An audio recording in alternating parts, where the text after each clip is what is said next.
Bab 1816. Pemilik Partai Jihuo.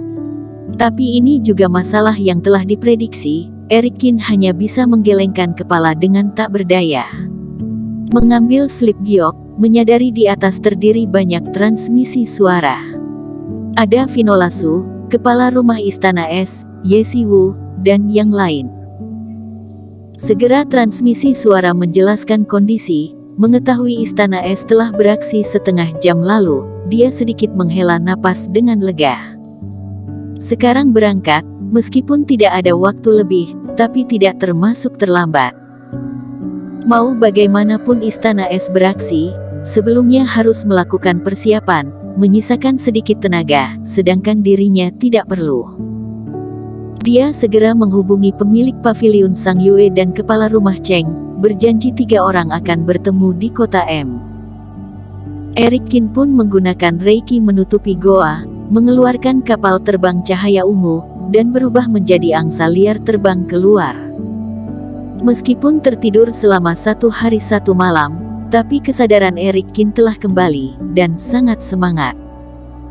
Hanya saja usai buku langit tanpa kata menyerap Reiki, pun memasuki ke dalam keheningan, entah kapan teknik naga api langit bisa berubah sempurna. Tuan Qin, kamu benar-benar sering melupakan hal-hal lain. Tiba di tempat janjian, pemilik paviliun Sang Yue hanya menatap Eric Qin sekilas.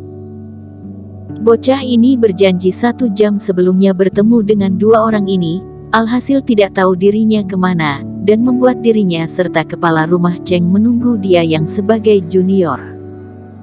Hehe, Tuan Qin, seperti kamu berlatih secara tertutup sehingga melupakan waktu. Sekarang berangkat juga terburu, kepala rumah Cheng justru tersenyum. Meskipun menunggu selama 1 jam, tapi dia tidak bisa menahan permohonan dirinya, pemilik paviliun Sang Yue pun langsung memainkan sebuah lagu. Jika berpikir, dirinya sangat beruntung. Kepala rumah Cheng, 3.000 koin roh, terima kasih.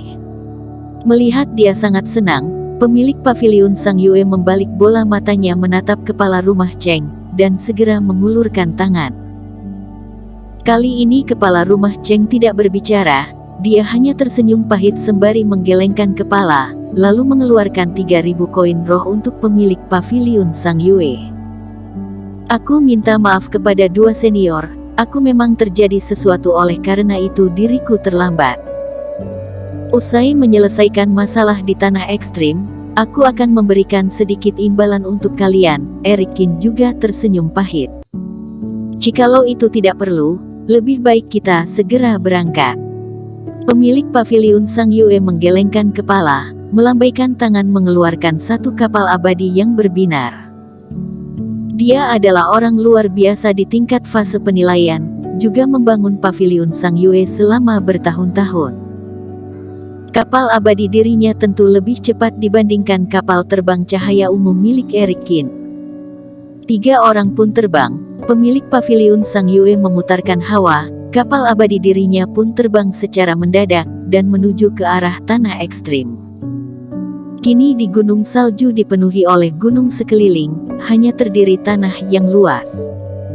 Di atas tanah penuh dengan salju, bahkan tidak bisa melihat apapun. Sedangkan di atas langit penuh dengan hujan salju, sehingga membuat langit terlihat luas. Angin bersepoi-sepoi, ditambah dengan salju yang turun, bagaikan puluhan naga yang beterbangan. Suhu di sini benar-benar rendah. Namun di sekeliling justru tidak bisa melihat iblis monster. Sedangkan di tempat ini, radius di jarak 10 meter, kultivator telah menyapukan seluruh salju, dan menampilkan pemandangan asli tanah ini. Beberapa kultivator sedang berbincang, dan menempatkan satu posisi untuk dirinya sendiri. Di angin yang bersepoi-sepoi, kepala rumah istana es serta yang lain telah tiba di area ini. Karena menunggu Eric Qin, istana es datang sedikit terlambat, hampir seluruh kekuasaan telah tiba di tanah ekstrim. Sedangkan kedatangan mereka juga menarik perhatian dari para kultivator. Mau bagaimanapun istana es Arktik yang mendapati sekte suci abadi, keberadaan salah satunya. Tapi belakangan ini beberapa kali selalu kembali setelah mengalami kegagalan. Apalagi mendengar rumor belakangan ini, keluarga Xi yang sebelumnya berhubungan baik dengan Istana Es Arktik, kali ini justru mengumumkan telah terjadi perselisihan dengan Istana Es. Mendengar kematian Nico Xi berhubungan dengan Istana Es Arktik, klan ini yang berada selama puluhan ribu tahun, apakah secara perlahan akan menuju ke arah kegagalan? Saat para kultivator menatap mereka, pandangan mereka penuh dengan tatapan mengintimidasi, penuh dengan suasana hati yang berbeda, dan berbicara dengan intonasi kecil. Hehe, ternyata adikmu telah tiba. Di saat Istana Es Arktik menurun, seorang pria berambut hitam, namun rambut di kedua sisi wajah berwarna putih datang dari jauh sembari tersenyum, dan muncul di hadapan kepala rumah Istana Es serta yang lain. Teman seiman, lama tak berjumpa. Kepala rumah Istana Es melihat mimik wajah orang yang datang tidak berubah, pun membalas. Memang sangat lama tak berjumpa, belakangan ini partai Jihuo sangat sibuk. Di wilayah utara, terdiri 3 kekuasaan yang muncul. Sibuk menerima benda yang disembahkan untuk mereka, benar-benar sibuk. Pemilik partai Jihuo, Huo Zong tersenyum tipis, mengeluarkan tatapan menyombongkan diri. Usai dia berbicara, tatapannya tertuju ke belakang kepala rumah Istana Es. Adikmu, kali ini mengapa hanya 2 penatua tertinggi di tingkat fase penilaian yang kemari?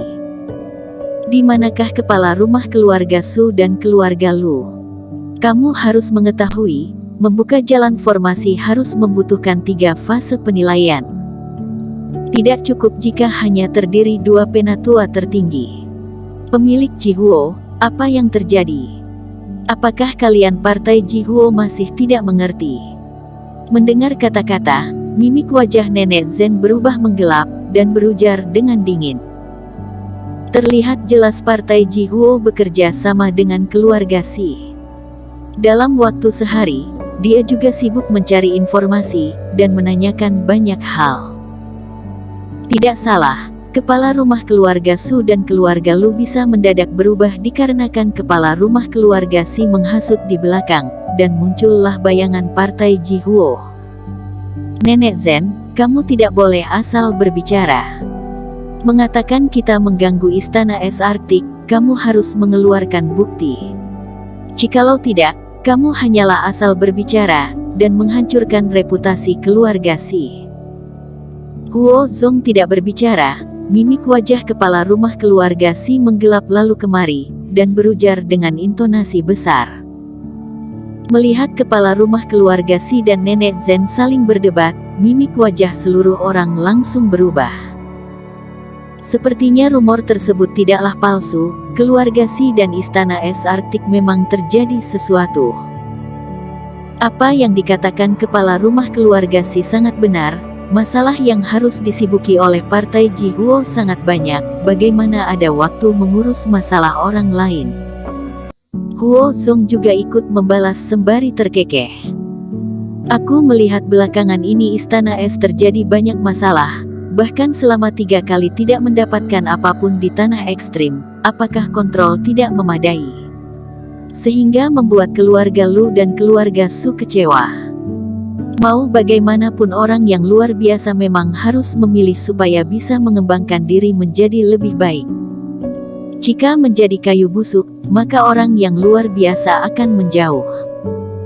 Pemilik Jihuo, kamu mengatakan Istana Es adalah kayu busuk. Nenek Yu berujar dengan marah. Hehe, aku tidak mengatakan seperti itu.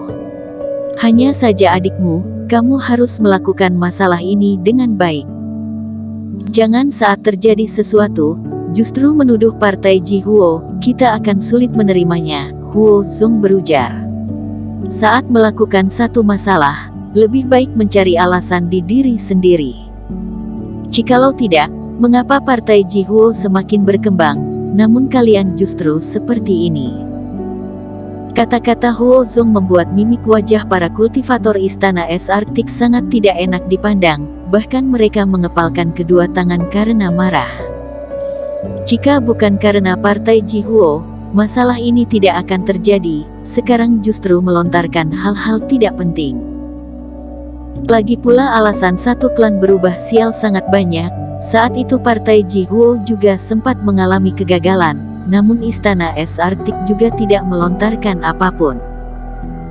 Bahkan saat itu partai Jihuo datang untuk meminta bantuan, memohon dan bersujud di lantai kepada kepala rumah Istana Es. Melihat sekte suci abadi yang diwariskan, dia bahkan membantu Huo Zong supaya dirinya bisa melewati rintangan ini. Bersambung.